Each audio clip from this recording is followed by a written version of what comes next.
మాజీ మంత్రి కాకాని గోవర్ధన్ రెడ్డిని నెల్లూరు జిల్లా పోలీస్ శిక్షణ కేంద్రంలో విచారిస్తున్నారు. దీనికి సంబంధించి మరింత సమాచారం మా ప్రతినిధి రాజారావు ప్రత్యక్ష ప్రసారంతో అందిస్తారు. వెంకటేష్ క్వాడ్జ్ అక్రమ తవ్వకాల కేసులో మాజీ మంత్రి కాకాని గోవర్ధన్ రెడ్డిని నిన్న రాత్రి నెల్లూరు తీసుకొచ్చారు. ఆదివారం మధ్యాహ్నం బెంగళూరులోని శివారు ప్రాంతంలో ఒక గ్రామంలో ఆయన ఒక ప్రాంతంలో ఉండడంతో పోలీసులు నిఘా వేసి మాజీ మంత్రి కాకాన్ని అరెస్ట్ చేయడం జరిగింది. నిన్న అర్ధరాత్రి నెల్లూరుకి తీసుకొచ్చారు.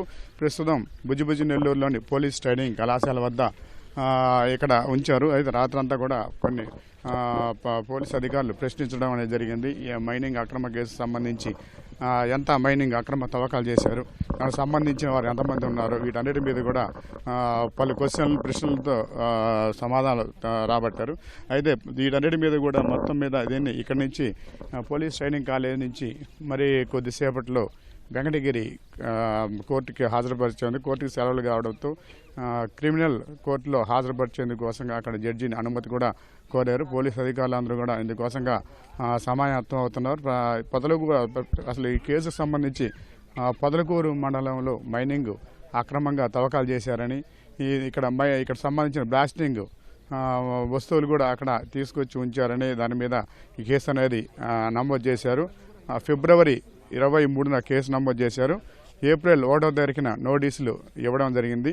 అయితే నోటీసులు ఇచ్చే సమయానికి అక్కడ లేకపోవడంతో ఇంటి వద్ద లేకపోవడంతో 2వ తేదీన హైదరాబాద్ తీసుకెళ్లారు. హైదరాబాద్ నుంచి అక్కడ కూడా మాజీ మంత్రి కాకాని లేకపోవడంతో ఇంటి వద్ద ఈ నోటీసును అంటించారు. ఈ విధంగా మొత్తం మీద 3 సార్లు నోటీసు ఇవ్వడం అనేది జరిగింది. ఈ నోటీసుకి సంబంధించి ఎటువంటి విచారణకు కూడా మాజీ మంత్రి కాకాని హాజరు కాకపోవడంతో పోలీసులు దాదాపు 5 బృందాలతో హైదరాబాద్, బెంగళూరు ప్రాంతాలలో గాలింపు అనేది చేపట్టారు.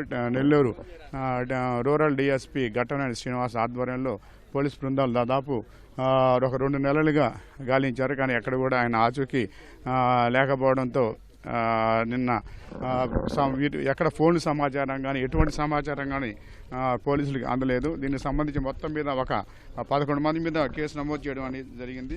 అందులో ప్రధానంగా గత ఎన్నికల్లో పోటీ చేసిన ఎమ్మెల్సీ అభ్యర్థిగా ఉన్న పెన్నాడు శ్యాంప్రసాద్ రెడ్డి, వైకాపా నేతలు వాకాటి శివారెడ్డి, వాకాటి శ్రీనివాసులు రెడ్డిలు మొదట్లో A1, A2, A3, A3గా ఉన్నారు.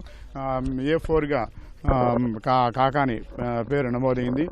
దీనికి సంబంధించి రుస్తుం మైన్స్లో గత అధికారంలో ఉన్నప్పుడు భారీగా అక్రమ తరలింపు చేశారనే దాని మీద కూడా మాజీ మంత్రి సోమిరెడ్డి చంద్రమోహన్ రెడ్డి అప్పట్లో కేంద్ర రాష్ట్ర ప్రభుత్వాలు కూడా సాక్ష్యాధారాలతో ఫిర్యాదు చేయడం అనేది జరిగింది. ఈ ఫిర్యాదు మేరకు ఉన్నత స్థాయి అధికారులు దర్యాప్తు చేశారు. దర్యాప్తులో మైనింగ్ అధికారులు కూడా దీనికి నివేదిక ఇచ్చారు. ఈ నివేదిక సంబంధించి అరెస్ట్ కేసు నమోదు చేశారు.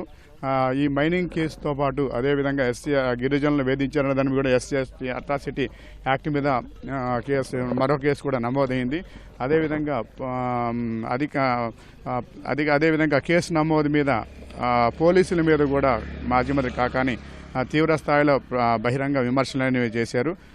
కాకీలు బట్టలు ఓడదీసి వైసీపీ అధికారంలో వస్తే బట్టలు ఓడదీసి అందరి మీద కూడా యాక్షన్ తీసుకుంటామని చెప్పి కూడా బహిరంగ యాక్షన్ అనేది ప్రకటించడం అనేది జరిగింది. వీటన్నిటి మీద కూడా ఈ కేసులు అన్నిటి విచారించాల్సిన అవసరం ఉందనే దాని మీద పోలీసులు ఇప్పుడు 2 నెలలుగా వీరు గాలింపు చర్యలు చేపట్టేప్పటికీ ఎటువంటి ఆయన విచారణకు హాజరు కాలేదు.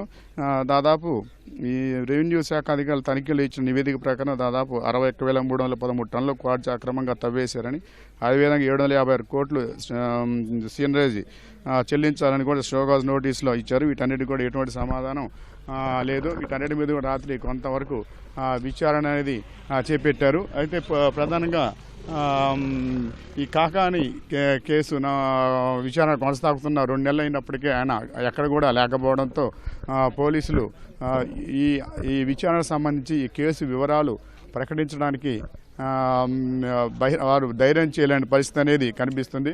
కూటమి ప్రభుత్వం అధికారంలోకి వచ్చి 11 నెలలు అయినప్పటికీ కూడా అధికారులందరూ కూడా మంత్రి వ్యవసాయ శాఖ మంత్రిగా ఉన్నప్పుడు అధికారులు ఎలా భయపడ్డారో అదేవిధంగా ప్రతిపక్షంలో ఉన్నా కూడా పోలీసులు కానీ అధికారులు కూడా భయపడుతున్న పరిస్థితి మనకు ఇక్కడ కనిపిస్తుంది. ఎస్పీ స్థాయి అధికారి కూడా పత్రికా ప్రకటనలో ఈ కేసు వివరాలు వెల్లడించడానికి కూడా ధైర్యం చేయలేదనే విమర్శలు కూడా పెద్ద ఎత్తున వచ్చాయి. అయితే వైసీపీ నాయకులు కార్యకర్తలు కూడా కాకానే మీద కేసు నమోదైన తర్వాత పెద్దగా బయటికి వచ్చి ఎటువంటి నిరసనలు తెలిపిన దాఖలాలు లేవు. అంటే వైసీపీ కార్యకర్తలు కూడా పెద్దగా జిల్లాలో కనిపించని పరిస్థితి అనేది ఈ కేసు సంబంధించి తేలింది. ప్రధానంగా ఒక ఎమ్మెల్సీ చంద్రశేఖర్ రెడ్డి మాత్రమే విలేకరుల సమావేశం నిర్వహించారు. మాజీ మంత్రి అనిల్ కుమార్ యాదవ్ కూడా ఏడాది తర్వాత ఇటీవల నెల్లూరు వచ్చి పత్రికా ప్రకటనలో చేయడం అనేది జరిగింది. ఇది నెల్లూరులో వైసీపీకి ఉన్న పరిస్థితి. ఇటువంటి పరిస్థితుల్లో అధికారులు మాత్రం భయపడుతున్న ఉన్న పరిస్థితి కనిపిస్తుంది. ఇది నెల్లూరులో ఉన్న పరిస్థితి. మరి కొద్దిసేపట్లో వెంకటగిరి కోర్టుకు తరలిస్తారని కూడా అధికారులు చెప్తున్నారు. భుజిభుజి నెల్లూరు పీటీసీ కేంద్రం నుంచి కెమెరామెన్ సూర్యప్రకాష్తో రాజారావు, ఈటీవీ న్యూస్.